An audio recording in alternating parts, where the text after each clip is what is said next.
Hi everyone, मैं प्रिया और अपने चैनल पर आप सभी का स्वागत करती हूँ। चलिए, तो आज का जो हमारा वीडियो है, आज जो महाभारत युद्ध का 5वां दिन हम आपके साथ शेयर करेंगे कि जो 5वें दिन युद्ध में क्या होता है।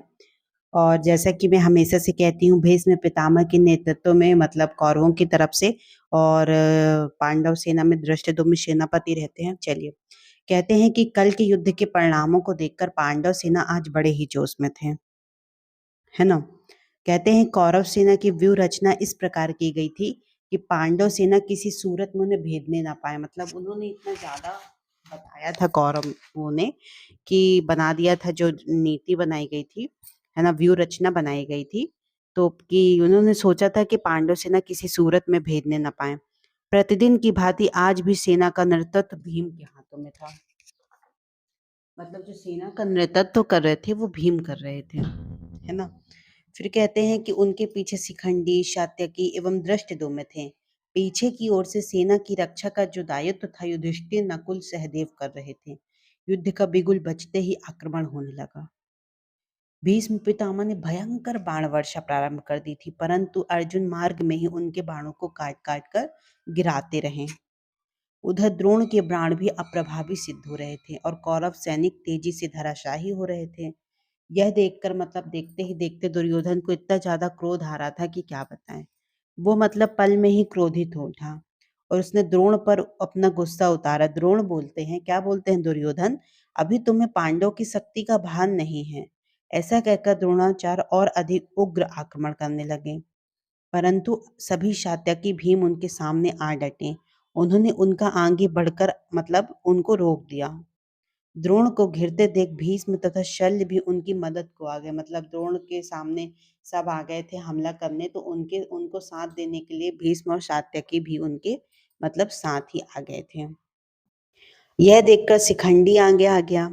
उसे देखकर भीष्म पितामह के हाथ रुक गए और फिर वो यह कहकर युद्ध क्षेत्र से बाहर चले गए कि मैं किसी नपुंसक के विरुद्ध लड़ना मेरे लिए अशोभनीय है। मतलब क्या हुआ था, जो शिखंडी थी वो पहले कहते हैं कि मतलब औरत के रूप में जन्म लिया था उसने, एक लड़की के रूप में, लेकिन बाद में उसको किसी मतलब वरदान स्वरूप उसे पुरुष बना दिया गया था। लेकिन वो एक नपुंसक कहलाते थे, ऐसा भीष्म पितामह मानते थे।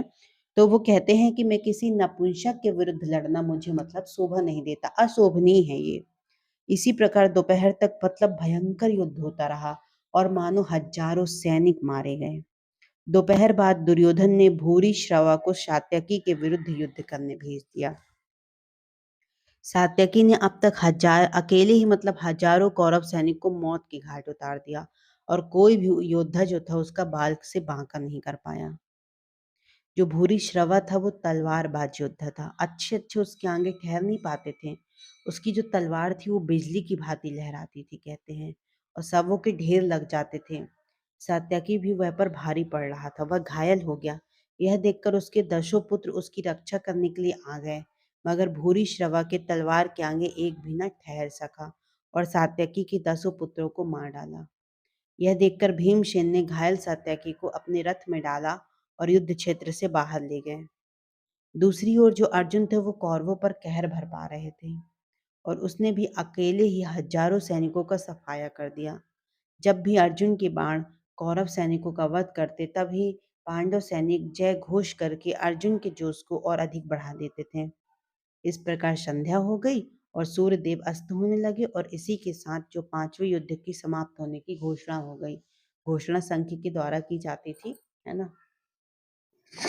मतलब जो 5वां दिन था उसका मतलब यही निकलता है, जो मतलब एक कहते हैं कहानी का शीर्षक बोल सकते हैं, कि श्री कृष्ण के उपदेश के बाद मतलब युद्ध की शुरुआत होती है और कहते हैं कि भीष्म ने पांडव सेना में खलबली मचा दी। भीष्म पितामह ने और सात्यकी को युद्ध से भगा दिया था, जिसमें भीमसेन ने उन्हें ले जाके युद्ध से बाहर कर दिया था और उनकी रक्षा की थी। चलिए दोस्तों, तो ये आज जो महाभारत के युद्ध का 5वां दिन था, जिसको मैंने आपको डिटेल से बताया कि जो 5वें दिन महाभारत के युद्ध में क्या हुआ था। चलिए, अगर आपको बहुत अच्छा लग रहा है कि महाभारत जानना, कि महाभारत के प्रत्येक दिन में मतलब जो 18 दिन का युद्ध चलता है उस दिन क्या से क्या होता है, बहुत ही अच्छी बात है दोस्तों। अ, और महाभारत तो जैसे कि मैं हमेशा से कहती हूँ कि श्री कृष्ण का कहना है कि जो महाभारत का युद्ध हुआ था वो धर्म की रक्षा करने के लिए हुआ था। तो चलिए दोस्तों, आई होप आपको वीडियो बहुत पसंद आया होगा दोस्तों। ज़्यादा से ज़्यादा हमारे इस वीडियो को शेयर करें और हमारे चैनल को सब्सक्राइब भी करें दोस्तों। Thank you so much. जय श्री कृष्णा, जय श्री राम।